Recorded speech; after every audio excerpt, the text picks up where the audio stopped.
The morning of May 15th arrived with the kind of perfect spring weather that makes you believe in new beginnings. I stood in front of the mirror in my bridal suite at the Riverside Country Club in Charleston, South Carolina, adjusting my grandmother's pearl necklace for the third time. The magnolia trees outside were in full bloom, their white petals drifting past the window like nature's confetti. "Sarah, you look absolutely radiant," my maid of honor, Jessica, said as she fluffed out my veil. Her voice carried that excited breathlessness that comes with big days. "Marcus is going to lose his mind when he sees you." I smiled at my reflection, feeling a flutter of nervous excitement in my stomach. After 3 years of dating and a year-long engagement, this day had finally arrived. The woman staring back at me looked confident, happy, complete. My dress, a classic A-line with delicate lace sleeves, fit like it was made for me. Because it was. We'd spent months at Charlotte's bridal finding the perfect one. "I still can't believe this is happening," I whispered, more to myself than to Jessica. "Sometimes I think I'll wake up and find out it's all been a dream." Jessica squeezed my shoulders gently. "It's real, honey. You and Marcus, you too, are perfect for each other. The way he looks at you." She trailed off with a dreamy sigh. Through the window, I could see the ceremony site being prepared. White chairs arranged in perfect rows on the manicured lawn, an archway draped with magnolias and white roses, the afternoon sun casting everything in a golden glow. It looked like something out of a fairy tale. My phone buzzed on the vanity. A text from Marcus. "Can't wait to marry you today, beautiful. See you at the altar." I felt my cheeks warm as I read it. Even after all this time, he could still make me feel like a teenager with a crush. I'd met Marcus at a coffee shop near the University of South Carolina campus 2 years after I'd graduated. He was a resident at Charleston Medical Center then, exhausted from a 36-hour shift, and I was working my first job at a marketing firm downtown. He'd accidentally grabbed my vanilla latte instead of his black coffee, and when he came back to apologize, he was so genuinely mortified that I couldn't help but laugh. "The flowers are here." My mom's voice called from the hallway, followed by the sound of heels clicking on hardwood floors. She appeared in the doorway, looking elegant in her navy blue dress, but there were tears already threatening in her eyes. "Mom, you promised you wouldn't cry until the ceremony," I said, standing to hug her. I know," she said, fanning her eyes with her hand. "It's just my baby girl. You look so beautiful, sweetheart. Your father is pacing downstairs like a caged tiger. I think he's more nervous than you are." Dad had always been protective, but he'd grown to love Marcus like a son. They bonded over college football and terrible dad jokes, much to my mother's amusement. Marcus had asked for Dad's blessing 3 months before proposing, and Dad later told me it was one of the easiest questions he'd ever been asked. "How's everything looking downstairs?" I asked, smoothing my dress nervously. "Perfect. Absolutely perfect. The florist outdid herself. The arrangements are stunning. And the photographer is already taking candids of the guests arriving. Your Aunt Linda drove down from Charlotte, and Marcus's college roommates just got here from Atlanta." I felt a surge of warmth thinking about all our friends and family gathering to celebrate with us. We'd kept the guest list relatively small, about 80 people, but everyone who mattered to us would be there. "What about Marcus? How does he look?" I couldn't help asking. Mom's face lit up, handsome as ever, and nervous, very nervous. "He keeps checking his pocket for the rings and asking his best man David, right? If his tie is straight." I laughed, imagining Marcus in his classic overthinking mode. It was endearing how he wanted everything to be perfect.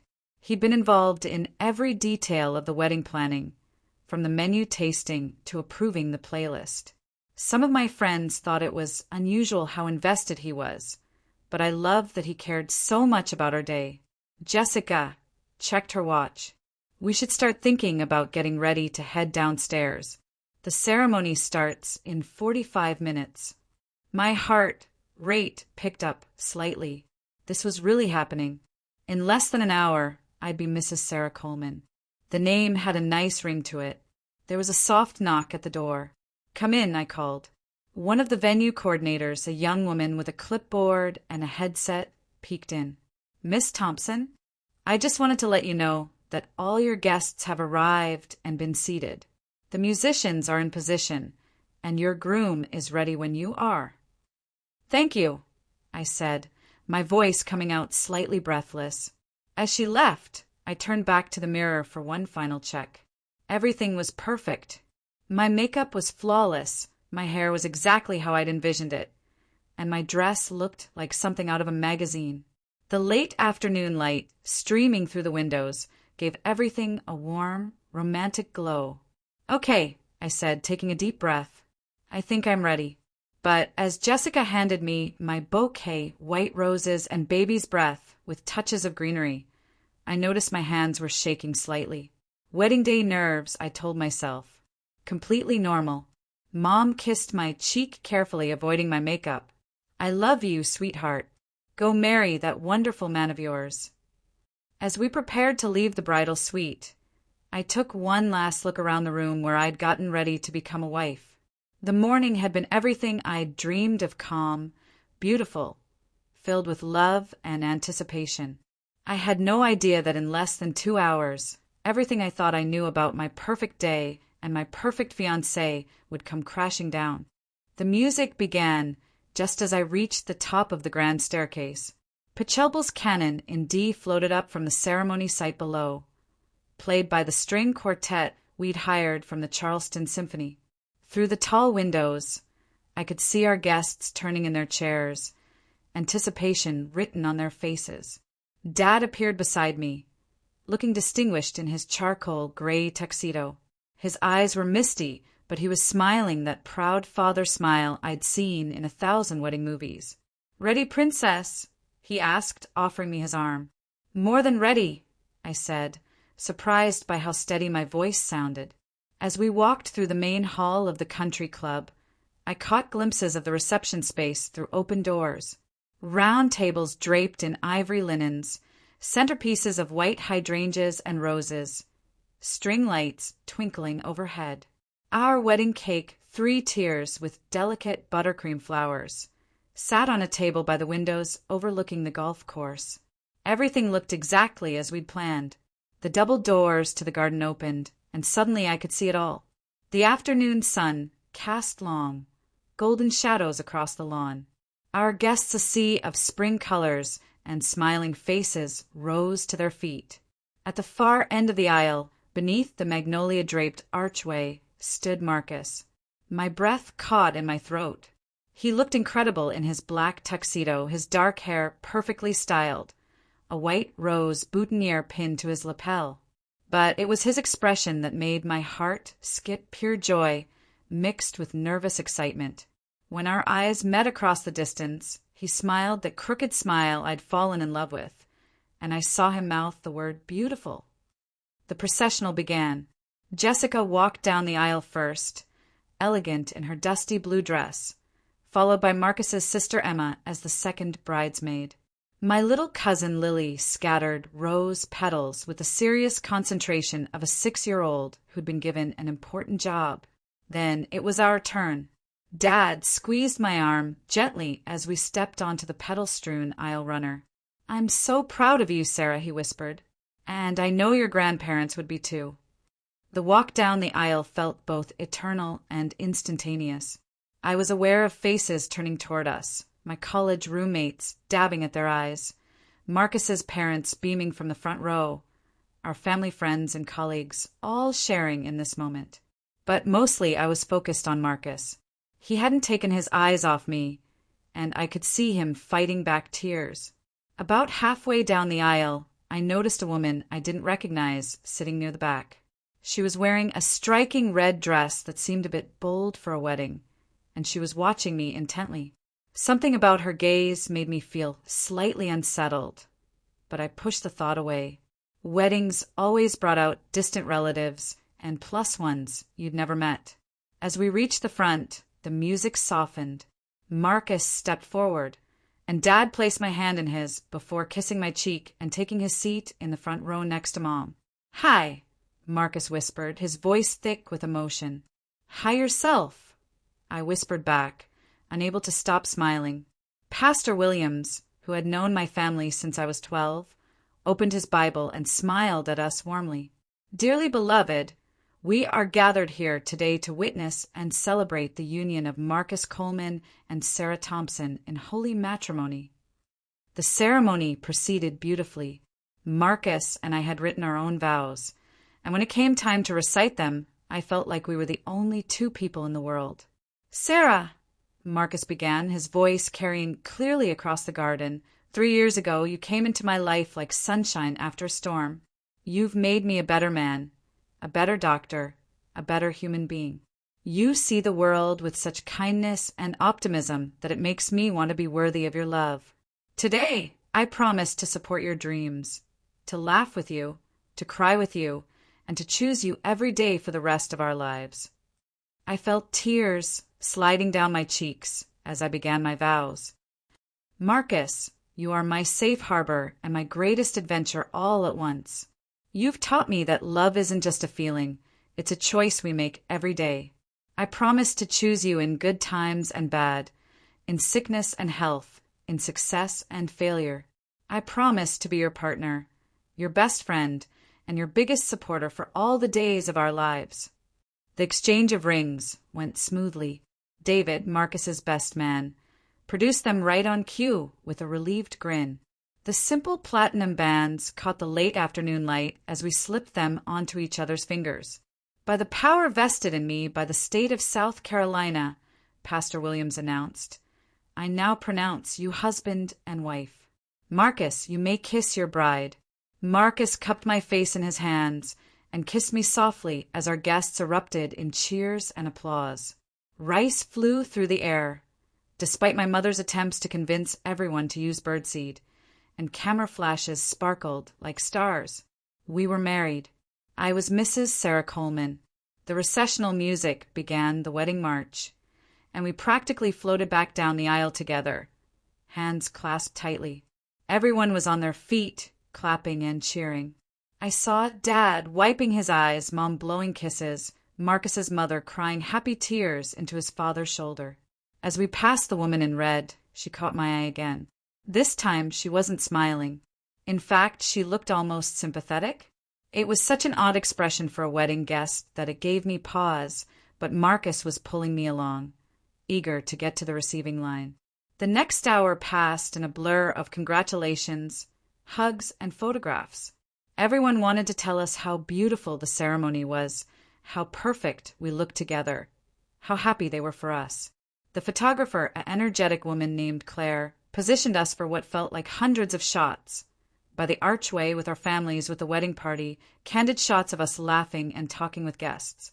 "This light is absolutely perfect," Claire kept saying, snapping away.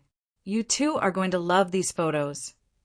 As the cocktail hour began and guests moved toward the terrace for drinks and appetizers, Marcus and I stole a moment, alone by the rose garden. "We did it," he said, spinning me around carefully so I wouldn't trip on my dress. "We're actually married."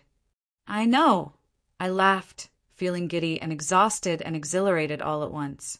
"How does it feel to be Mr. Coleman?" "Pretty amazing," he said, kissing me again. "How does it feel to be Mrs. Coleman?" Like the luckiest woman in the world. We could hear the sounds of our reception beginning laughter, clinking glasses, the jazz trio we'd hired beginning their first set. Everything was going exactly according to plan. "Should we go join our party?" Marcus asked. I nodded, but as we walked toward the terrace, I found myself scanning the crowd for the woman in red.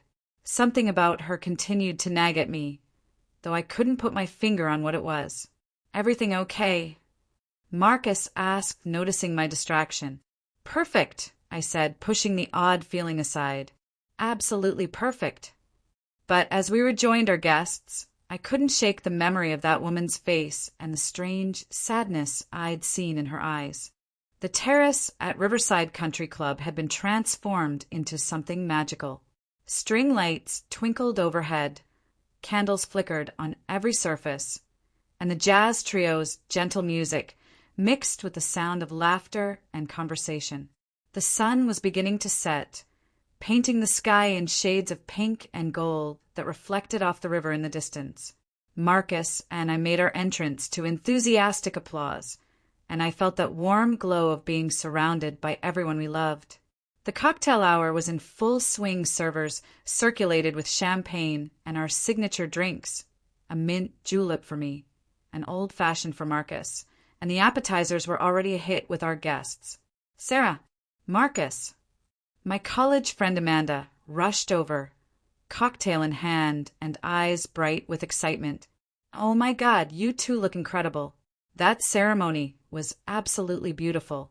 I cried through the whole thing.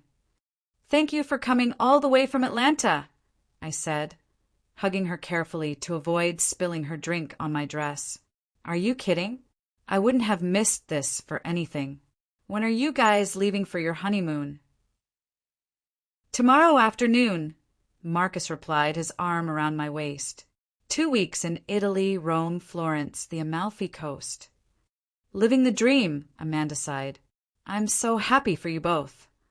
As she moved away to find the appetizer station, more friends and relatives approached.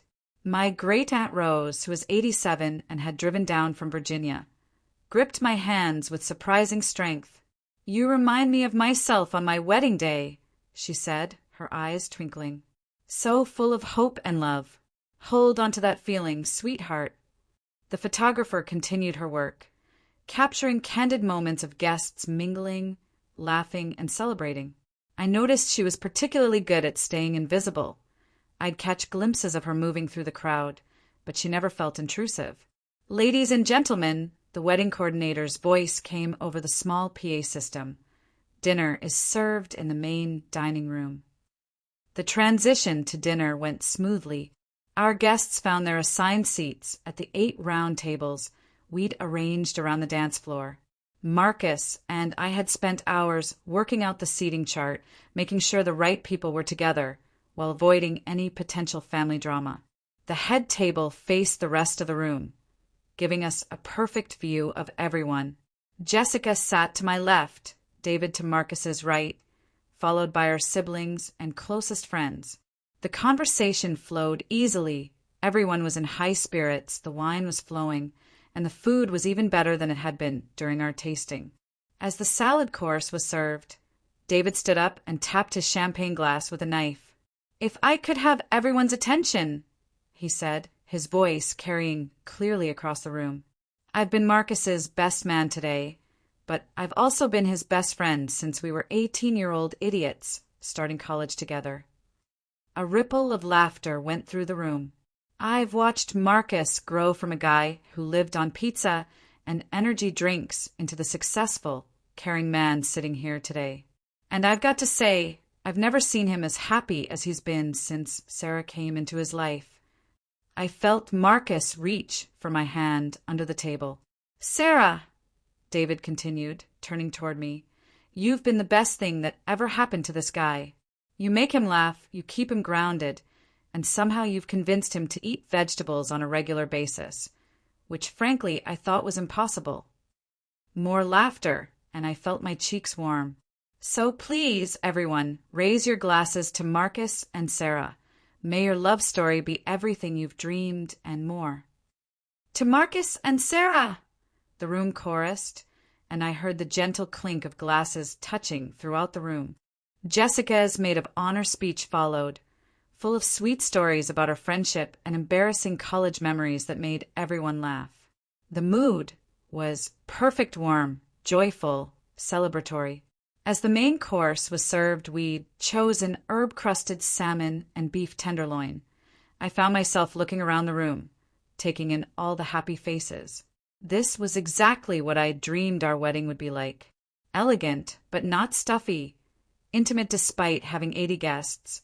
A true celebration of our love. But as I scanned the tables, I realized I still hadn't spotted the woman in red. I'd been unconsciously looking for her throughout the cocktail hour and hadn't seen her anywhere. "Have you seen that woman in the red dress?" I asked Jessica quietly. She was sitting near the back during the ceremony, but I haven't noticed her since. Jessica looked around the room. "Red dress? I don't think so. What did she look like?" "Brunette, maybe late 30s. She was sitting alone, I think." "I haven't seen anyone in red," Jessica said, "but there are a lot of people here. Maybe she's a plus one who had to leave early." That made sense, I supposed, though it seemed odd to leave during cocktail hour. But I pushed the thought aside. There was no point in worrying about one guest I didn't even know. The dinner conversation was lively and warm. Marcus's dad shared the story of how Marcus had asked for my hand in marriage, making it sound much more dramatic and nerve-wracking than Marcus had made it seem at the time. My mom told the table about how Marcus had won her over by bringing flowers every time he visited, even before we were engaged. "He's a keeper," she said, raising her wine glass toward Marcus. "Welcome to the family, son." As the dinner plates were cleared and the cake cutting approached, I felt a deep sense of contentment. Everything was going perfectly. The food was delicious, the conversation was flowing, our families were getting along beautifully, and Marcus looked happier than I'd ever seen him. "Ready for cake?" Marcus asked, standing and offering me his hand. The three-tiered cake looked even more beautiful under the string lights. Claire, the photographer, positioned herself nearby as Marcus and I approached the cake table together. "Okay, you too," she called out, nice and slow for the photos. And Marcus, no smashing cake in her face. "This dress is too beautiful to ruin." "I would never," Marcus said with mock indignation, making everyone laugh. We cut the first slice together, our hands joined on the knife handle. The cake was perfect vanilla layers with raspberry filling and cream cheese frosting. We fed each other small bites, managing to avoid any frosting disasters. "Speech! Speech!" someone called from the crowd, and soon the entire room was chanting. Marcus looked at me questioningly and I nodded. We hadn't planned to give speeches, but the moment felt right. Marcus raised his champagne glass and the room quieted. "Sarah, and I just want to thank all of you for being here today," he began. Looking around this room, seeing all the people who have shaped our lives and supported our relationship, it means more than we can say. I felt tears threatening again as I looked at all the faces turned toward us. Family, friends, colleagues, the people who made up the fabric of our lives. "We know that love like this doesn't happen in isolation," Marcus continued. "It grows from the foundation of all the love we've received from all of you. So thank you for celebrating with us, for your friendship, your support, and your presence here today." The room erupted in applause, and I felt overwhelmed with gratitude and joy. As the evening moved toward dancing, the jazz trio transitioned to more upbeat music. The dance floor began to fill with couples swaying to the music, ready for our first dance as husband and wife. Marcus asked. I nodded, and he led me to the center of the dance floor. The music shifted to "At Last" by Etta James, our song. Marcus pulled me close, and we began to dance as our guests formed a circle around us. "How are you feeling, Mrs. Coleman?" he whispered in my ear. "Perfect," I whispered back. "Absolutely perfect." And in that moment, swaying in my husband's arms, surrounded by everyone we loved, I truly believed it was. I had no idea that perfection was about to shatter completely. The dancing had been going for about an hour when I excused myself to freshen up. My feet were starting to ache in my heels, and I wanted to touch up my lipstick before the evening continued. The bridal suite upstairs had been kept available for me throughout the reception. As I climbed the grand staircase, I could hear the music and laughter continuing below. Through the windows, I could see some of our guests had spilled out onto the terrace, drinks in hand, enjoying the warm evening air. I pushed open the door to the bridal suite, expecting to find it empty. Instead, I found the woman in red sitting in the chair by the window, her hands folded in her lap. My heart jumped. "Oh, I'm sorry. I didn't realize anyone was up here. Are you looking for the restroom?" It's just down the hall. She turned toward me, and I could see her face clearly for the first time. She was probably in her late 30s, with dark hair and intelligent brown eyes that held a sadness I couldn't quite place. She was beautiful, but there was something haunted about her expression. "Actually," she said, her voice soft but steady, "I was waiting for you. We need to talk." A chill ran down my spine. "I'm sorry, but do we know each other? I don't think we've been introduced." "No, we haven't," she said, standing slowly.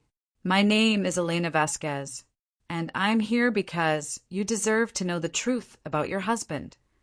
The room seemed to tilt slightly. "Excuse me." Elena reached into her small purse and pulled out what looked like photographs. "I know this is your wedding day. I know this is the last thing you want to hear, but I couldn't let you find out months or years from now. You seem like a good person, and you deserve better." My mouth felt dry. "I think you have me confused with someone else. My husband is Marcus Coleman, and Dr. Marcus Coleman, yes, resident at Charleston Medical Center, soon to be starting his fellowship in cardiology at Duke." Elena's voice was quiet but certain. "I know exactly who he is." The specificity of her knowledge made my stomach lurch. "How do you know Marcus?" Elena held out the photographs. "Because I've been seeing him for the past 8 months." I stared at the photos in her hand, my mind refusing to process what she was saying. "That's impossible. That's absolutely impossible." "I wish it were," Elena said, her voice gentle but firm. "I found out about your engagement 2 weeks ago. I had no idea he was getting married. I thought I was his girlfriend." My legs felt shaky, and I sank into the chair across from her. "You're lying. You have to be lying." Elena extended the photographs toward me again. "I'm a nurse at Charleston General. I met Marcus at a medical conference in Atlanta last September. He told me he was single, that he was focused on his career. We've been together ever since." I took the photographs with trembling hands, though every instinct told me not to look. The first one showed Marcus and Elena at what looked like a restaurant, his arm around her shoulders. He was smiling the same way he smiled at me, genuinely happy, relaxed. "This can't be real," I whispered, but even as I said it, I could see it was clearly Marcus in the photo. Same crooked smile, same way of holding his head, slightly tilted when he was listening to someone. The second photo showed them at what looked like a beach.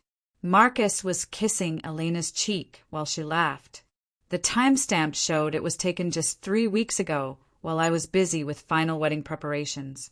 "The beach house in Kiowa," Elena said quietly, watching my face. "He told me it belonged to his friend from medical school. We spent the weekend there last month." I felt like I was going to be sick. I knew the beach house she was talking about. It did belong to Marcus's friend Jake. Marcus had mentioned going there to clear his head before the wedding. I'd thought it was sweet that he wanted some quiet time to prepare. "There's more," Elena said softly, reaching into her purse again. She pulled out her phone and showed me text messages. I recognized Marcus's number immediately. I'd been texting it all day. "Can't wait to see you tonight. Dinner at our place, from Marcus, dated just 4 days ago. Missing you. Conference is boring without you here to keep me company, from 3 weeks ago. You make me happy, really happy, from a month ago." Each message felt like a physical blow. These weren't the texts of someone having a casual fling. They were loving, intimate, the kind of messages you send to someone you care deeply about. "I don't understand," I said, though my voice sounded distant even to my own ears. "We were happy. We're happy. We're planning a life together. We just bought a house." "He bought a house?" Elena's voice caught slightly. "He told me he was still renting because he wasn't sure where his fellowship would take him." Even in my shock, I could see the pain in her eyes. She wasn't doing this to hurt me. She was as devastated as I was. "Why are you showing me this?" I asked. "Why now? Why today?" Elena's eyes filled with tears. because I found out about the wedding the same way you're finding out about me. I saw the engagement announcement in the newspaper 2 weeks ago. I confronted him about it, and he told me the wedding was just for show, family pressure, career considerations. He said it didn't mean anything, that we would continue as we were. My head was spinning. And you believed him? At first, I wanted to, but then I started thinking about all the times he was unavailable, all the weekends he said he had to work. I realized he wasn't choosing me, he was just keeping me as an option. I looked at the photos again, trying to make sense of what I was seeing. This was my husband of 3 hours, looking completely natural and happy with another woman. And not just any woman, but someone he'd been seeing for most of our engagement. I hired a private investigator, Elena continued. I needed to know the truth. That's how I found out about today, about this place. You had us investigated? The surreal nature of the conversation was starting to overwhelm me. I had him investigated, Elena corrected. And what I found out was that everything he told me was a lie. He's not conflicted about marrying you. He's not doing it for show. From what I could see, he loves you, and that made me realize that everything he told you about working late, about needing space to focus on his career, that was probably a lie too. I thought about all the evenings Marcus had said he was pulling double shifts, all the weekends he'd claimed he needed to study for his boards. I'd been so supportive, so understanding. I'd been proud of his dedication to his career. The investigator found out about the wedding because Marcus put in a request for vacation time, 2 weeks for his honeymoon in Italy. Italy, Sarah. He never mentioned Italy to me. He never mentioned you. The honeymoon. Our perfect honeymoon to Italy that we'd planned for months. Had he been planning to text Elena while we were in Rome? Had he already figured out how to continue both relationships? I stood up abruptly, the photos falling from my hands. I need to. I can't. This is my wedding day. I know, Elena said, tears now streaming down her face. I know this is terrible timing, but I kept thinking, if someone was about to make the biggest decision of their life based on a lie, wouldn't I want someone to tell me? Downstairs, I could hear the music continuing, the sound of laughter and celebration. Our guests were dancing, drinking, having the time of their lives at what they thought was the happiest day of our lives. What do you want from me? I asked. Nothing, Elena said, standing as well. I just wanted you to know the truth. What you do with it is up to you. I'm leaving after this. I won't stay and make this any harder for you. She moved toward the door, then turned back. For what it's worth, I think you deserve so much better than this. You seem like a genuinely good person, and the way he talked about you, even while he was lying to both of us, I could tell he cares about you. But caring isn't the same as being honest, and you deserve someone who chooses you completely. After she left, I stood alone in the bridal suite, staring at the photographs scattered on the floor. Through the window, I could see the reception continuing below. My reception. My wedding to a man who had been living a double life for 8 months. I sank back into the chair, my beautiful dress pooling around me, and tried to figure out what to do with the knowledge that my perfect day, my perfect relationship had been built on a foundation of lies. The woman I'd become 3 hours ago, Mrs. Sarah Coleman. The happy bride, surrounded by love and promise, felt like a stranger. And the man waiting for me downstairs, probably wondering where I'd disappeared to, suddenly felt like one too. I picked up one of the photos from the floor. Marcus and Elena at the beach, both of them laughing, both of them looking completely at ease with each other. He looked the same way with her as he did with me, genuinely happy, genuinely connected. The question that would haunt me was simple. Which version of Marcus was real? The devoted fiancé who wrote beautiful vows and planned every detail of our wedding? Or the man who could look Elena in the eyes and promise her a future while promising me forever? Maybe, I realized with a sick feeling in my stomach, they were both real. And that somehow was even worse. I sat there for what felt like hours, but was probably only 10 minutes.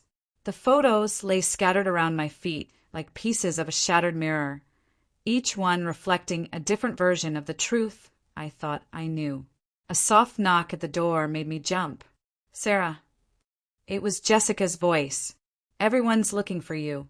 Marcus is starting to worry." Marcus was worried. Of course he was. His perfect wedding day was going according to plan, and his bride had mysteriously vanished. "I'll be right down," I called, surprised by how normal my voice sounded. I gathered the photographs with shaking hands and tucked them into my small bridal purse. Then I stood in front of the mirror, the same mirror where I'd felt so confident and radiant just hours before. The woman looking back at me appeared the same perfect makeup, beautiful dress, hair still elegantly styled, but her eyes held a knowledge that hadn't been there before. The knowledge that everything she thought she knew about her life was a carefully constructed lie. I had choices to make. I could go downstairs and confront Marcus in front of 80 guests, destroying not just our marriage, but our family's joy in this day. I could pretend nothing had happened, finish the reception, go on our honeymoon, and confront him in private later, or I could simply walk away. But as I stood there, I realized there was something else I needed first. I needed to understand how I'd missed this, how the man who'd written those beautiful vows, who'd cried when he saw me walking down the aisle, who'd planned every detail of this day with such care, how had he also been capable of such elaborate deception? I thought about all the signs I might have missed, the late nights at the hospital, the conference in Atlanta where we'd barely spoken, the weekend at the beach house when he'd seemed distant afterward, the way his phone was always face down when we were together. Had I been willfully blind, or had he simply been that good at lying? Taking a deep breath, I smoothed my dress and walked toward the door. I would go back to my reception, not because I was ready to forgive or forget, but because I needed to see Marcus's face when I looked at him with new eyes. I needed to understand who I had really married. As I descended the grand staircase, the sounds of celebration grew louder. The music, the laughter, the clinking of glasses, all the sounds of joy that had filled my heart just hours before now felt hollow and distant. Marcus was standing near the bar, talking with his groomsmen. When he saw me, his face lit up with relief and love, or at least what I used to interpret as love. "There you are," he said, immediately coming to my side. "I was starting to think you'd been kidnapped by your bridesmaids for some secret wedding tradition." He leaned down to kiss my cheek, and I caught a whiff of his cologne, the same scent that had comforted me for 3 years, that I'd associated with safety and home. Now it made me feel nauseous. "Just needed a moment to take it all in," I said, forcing a smile. "Are you okay? You look a little pale." The concern in his voice sounded genuine. That was the most disturbing part even now. Knowing what I knew, I couldn't tell if his worry for me was real or just another performance. "I'm fine," I lied, just overwhelmed by how perfect everything is. The irony of the word perfect wasn't lost on me. "Dance with me," Marcus said, extending his hand. I let him lead me back to the dance floor, where other couples were swaying to a slow song. He pulled me close, and we began to move together the way we had dozens of times before. But now I felt like I was dancing with a stranger. "What are you thinking about?" he asked softly. "How everything can change in an instant," I said, the words coming out before I could stop them. Marcus pulled back slightly to look at my face. "What do you mean?" I met his eyes, those warm brown eyes I'd looked into when he proposed, when we'd exchanged vows just hours ago. "I mean how one moment you think you know everything about your life, and the next moment you realize you don't know anything at all." Something flickered across his expression. Concern, maybe, or recognition. "Sarah, is everything okay?" This was my moment. I could ask him directly. I could pull out the photos and watch his carefully constructed world crumble. But standing there in his arms, surrounded by our unsuspecting guests, I realized I wasn't ready. "Not yet." "Everything's perfect," I said again, that bitter word. "Absolutely perfect." The song ended, and Marcus kissed my forehead gently. "I love you, Mrs. Coleman." "I love you too," I heard myself say, though the words felt like ash in my mouth.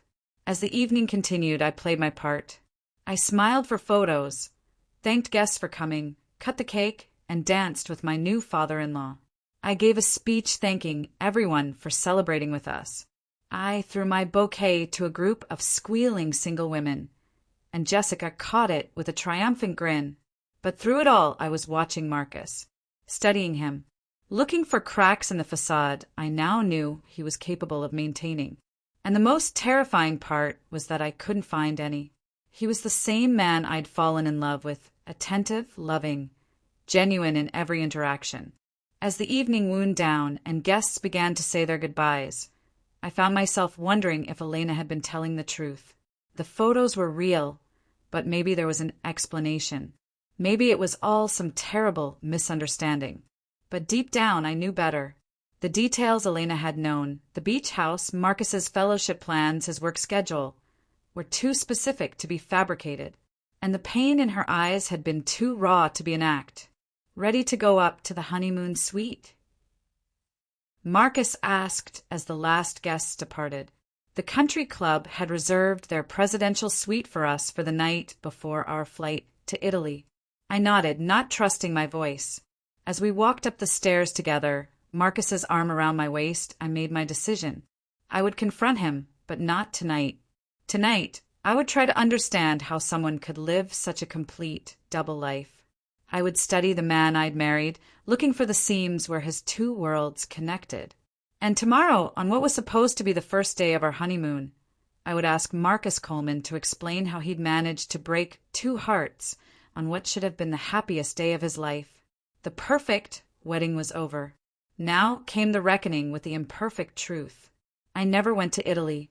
The morning after my wedding, as Marcus slept peacefully beside me in the honeymoon suite, I quietly packed a small bag and left. I drove to Jessica's apartment and showed her the photographs. She held me while I cried, then helped me pack the rest of my things from the house Marcus and I had bought together. When Marcus called that afternoon, frantically asking where I was, I simply said, "Ask Elena." The silence that followed told me everything I needed to know.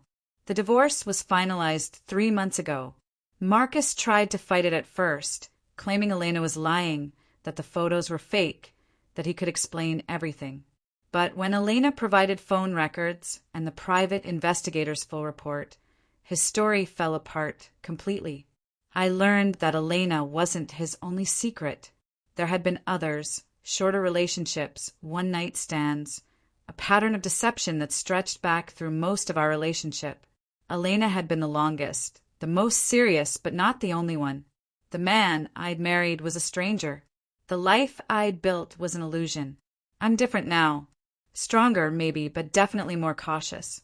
I've started therapy, moved to a new apartment, thrown myself into my career. Some days are harder than others, but I'm rebuilding. Elena and I met for coffee once, about a month after everything came out. It was awkward at first, but we both needed to understand how we'd been deceived so completely. She's in therapy too. She said she still has trouble trusting her own judgment, still questions whether red flags she sees are real or imagined. The worst part, she told me, isn't that he lied to us. It's that he made us doubt ourselves, made us question our ability to recognize love from manipulation. She was right. That was the worst part. I still have the wedding photos. Not the ones Elena showed me. Those I destroyed. The professional photos from my perfect day. Sometimes I look at them, studying my younger self's face, trying to understand how someone could look so radiantly happy while being so completely deceived. But mostly I don't look back. I look forward. Last week, I ran into David, Marcus's former best man, at a coffee shop downtown. He looked embarrassed, unsure whether to approach me. But he did. "Sarah," he said quietly, "I want you to know I had no idea. None of us did. If we'd known." "I believe you," I said, and I did. David was a good man, and Marcus had hidden his double life from everyone. "How are you doing?" David asked. "I'm okay," I said, and realized I meant it. "I'm actually okay." That night, I did something I hadn't done in months. I looked at myself in the mirror, not searching for flaws or signs of damage, but really looking. The woman staring back at me looked different from the radiant bride in the wedding photos. Older, more cautious, but also more authentic somehow. She was someone who had survived having her world shattered and had chosen to rebuild rather than remain broken. She was someone I was beginning to like. My phone buzzed with a text from Jessica. "Still on for dinner tomorrow? I have news."